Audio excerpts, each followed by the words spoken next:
Guys আমি আমি game খেলছিলাম।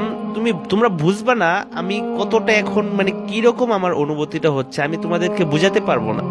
আমার এক ছোট ভাই আসছে, আয়সা আমাকে বলতেছে আমি তোমাকে একটা ম্যাপ কোড দিতেছি, এই ম্যাপ কোডটা তুমি একবার চেক করে দেখো। দেখো ভাই এখানে কি কাজটা করছে, মানে একেবারে হুবহু রিয়েল লাইফের মতো এখানে নামাজ পড়তেছে। এখানে একটু বিষয়টা ভালো করে দেখো, তিনটা ধর্মের কিন্তু এখানে লোগো দেওয়া আছে। একটা হচ্ছে মুসলিম ধর্ম যেটার মধ্যে 1 পয়েন্ট উঠে আছে, আর বাকি দুইটা হচ্ছে একটা খ্রিস্টান, এটা বোঝা যাচ্ছে। আর ওইটা কিসের চিহ্ন সেটা আমি বুঝি না, এটাও হবে হয়তো অন্য কোনো একটা ধর্মের, কিন্তু এটা চিহ্নটা আমার জানা নাই। যাই হোক দেখো ভাই সিরিয়াসলি এখানে একেবারে হুবহু নামাজ পড়তেছে, রিয়েল লাইফে আমরা যেভাবে নামাজ পড়ি ঠিক সেভাবেই নামাজ পড়তেছে। এখন কথা হচ্ছে আমি কিন্তু এই প্রথম এই ম্যাপ কোডটার ভিতরে ঢুকলাম, ঢুকার পরে সরাসরি এখানে মসজিদ দেখতে পাচ্ছ, এটা কিন্তু মসজিদ বানিয়েছে তারা, এটার ভিতরে আসছে। কিন্তু অনেকে আছে যারা এখানে ফুল বিষয়টা ঘুরে দেখার জন্য ওইখানেও যাবে, মানে অন্য ধর্মের এখানেও যাবে। তো আমি কি বলছি, আমরা যেহেতু মুসলিম ধর্মের সেহেতু এগুলো একটু ইগনোর করাই আমাদের জন্য ভালো। দেখো এখানে নামাজ পড়ার কারণে কিন্তু আমাদের কোনো রকম সব হচ্ছে না, কিন্তু এমনও হতে পারে এই ছোট্ট একটা বিষয়ের জন্য আমাদের অনেক অনেক গুনাহ হচ্ছে। এই জন্য আমি আমার নিজের দিক থেকে তোমাদেরকে বলবো, তোমরা এখানে নামাজ না পড়ে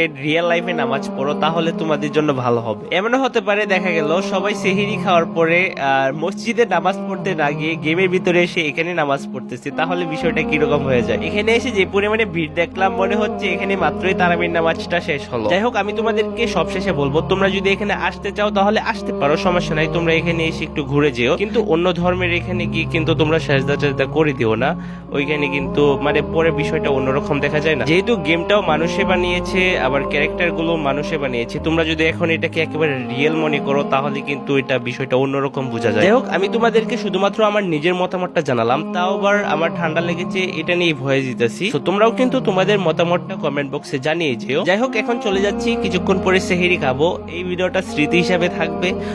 আজকে কিন্তু 24 রোজা, মানে 24 রোজার জন্য আমরা সেহেরি খাবো। তো তোমরা যারা যারা এখন পর্যন্ত সবগুলো রোজা রেখেছো সবাই কিন্তু কমেন্ট বক্সে আলহামদুলিল্লাহ লিখেছে বা